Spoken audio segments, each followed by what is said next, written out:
Alright, video 8. This is part 2 of sample number 4. And we are looking at a complex ion. It had a 2- here. We accounted for that 2- by adding 2 electrons. We were allowed to put 2 more dots in. It meant we didn't have to share as many electrons. It meant fewer bonds. So what do we care about? So we care about the 32 electrons and the 4 bonds. We see 1 sulfur, 4 oxygens.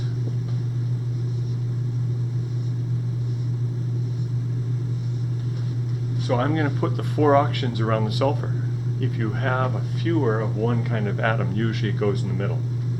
Now I got to put in my bonds, 4 bonds.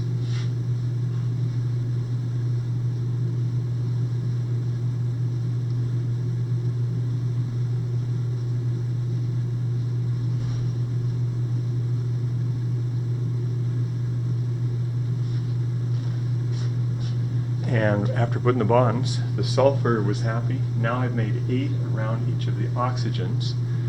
And because it's a complex ion, got to put square brackets in the charge.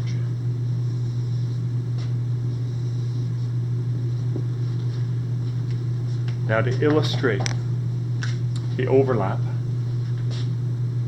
I can put in the circles. Remember, you don't have to. This is just to try to make it make sense.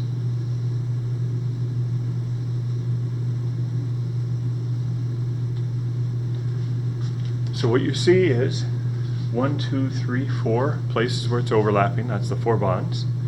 You'll see there's 8 dots around each of the 5 atoms.